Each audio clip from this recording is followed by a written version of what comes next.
Connor, are your eyes even open? Hey, number 10, I'll bet I could beat you at ping pong. What? You didn't get 100% on your test? What kind of an Asian are you? Hey, you're pretty good at basketball for an Asian. These are all things that I've heard as a half Japanese American growing up in South Jordan, Utah. Once when I was in 8th grade, I got called chinkles by the older kids for an entire year. Chinkles.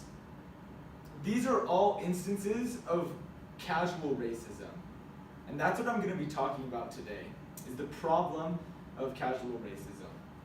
Casual racism is one form of racism. It refers to conduct involving negative stereotypes or prejudices about people on the basis of race, color, or ethnicity.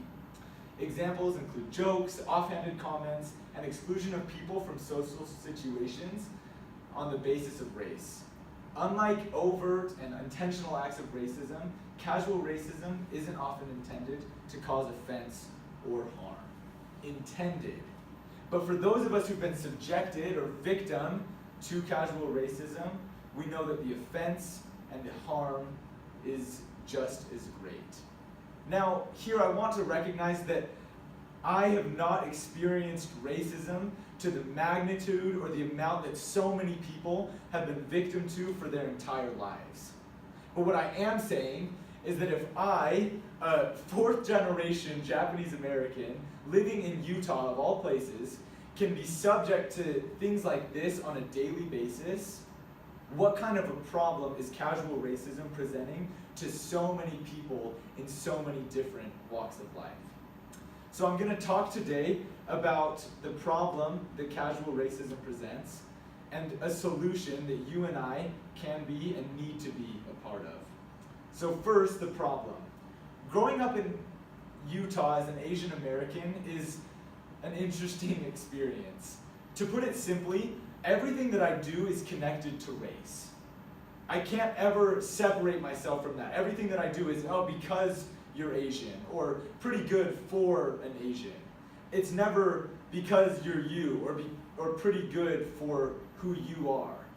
It always has to be tied or compared to being a part of that race. And I recognized at a young age that this was going to be something that went on my whole life. And I thought, well, I can either be the butt of everybody's jokes, or I can go out on the offensive. So I decided, being the prideful person that I am, that no, I wasn't going to be made fun of. I couldn't have that happen to me. So I decided to be the one beating them to the punchline. So every time I'd meet someone, I'd slip in a little Asian joke, something about, I don't know, how I like rice, or how I can't see. But I felt myself starting to degrade. People would say, oh, that's so funny that you can make fun of yourself like that. And I honestly took it as a compliment. How sad is that? That me making fun of who I am, where my ancestors came from, my traditions, my heritage, I treated it as a joke. And I thought that that was funny, that was a compliment that I was doing that. And I know so many other people who've approached it different ways, who've taken the jokes, who've made more jokes, who've stood up for themselves. But slowly, the casual racism degrades who they are. It beats them up and it spits them out. And so we have to be a part of this solution. And my solution is twofold. First, we need to take ownership. We need to be willing to say that there is a problem and I'm going to help to solve it.